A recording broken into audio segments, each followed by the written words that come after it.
Oh, Gurl! Hello there. I'm the Velvet Snatch, and I'm here with the sensational winner of Week 2 of Drag Race UK Season 5, and also girl group sensation, maybe? Tonight. My name is Banksie. Yes, hello. It's Banksie. No, it's wonderful to speak to you. Thank you very much for giving us this little interview. I wanted to ask you a couple of questions about, well, who was your best friend on the show?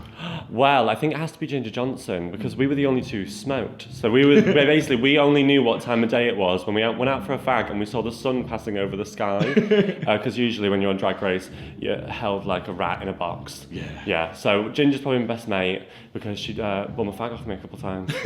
Yeah. No, it's good. It was good.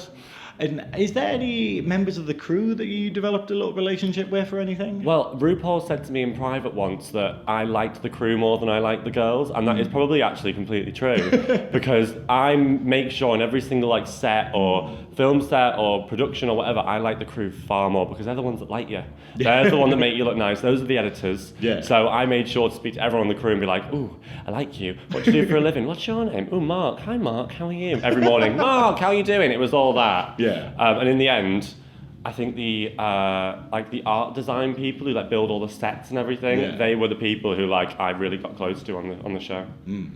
Now, spill the tea. Is there any little things that might not go on the TV that we'd be interested in? You know what? A lot has been on. A lot of the good lines, a lot of the drama, a lot of the weird stuff. I think that it's either this episode or a later one that I tell Cara that she's a foghorn. And I don't know if that's going to be in or not because it was as we were walking in because she was shouting. I was like, Cara, shut up, you're a foghorn.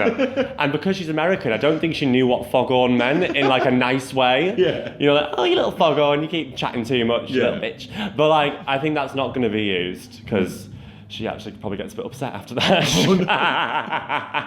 We'll see. We'll see. Now, so what exactly are your inspirations, following Drag Race? Also, what are your aspirations as well? Aspirations after the show? Yeah. Well, I always was inspired by fashion illustrations and fashion in general and magazines and things, and that was definitely a route in my drag sort of modelling. Like Michael Maroli. Magazine girl. She is the woman. And then I did a degree in filmmaking, and I think that's what I want to do now going forward. Is I want to be able to write again and create and be more of a filmmaker and take that to the BFI and be like, I'm famous now, give me money. So I'm going to do that.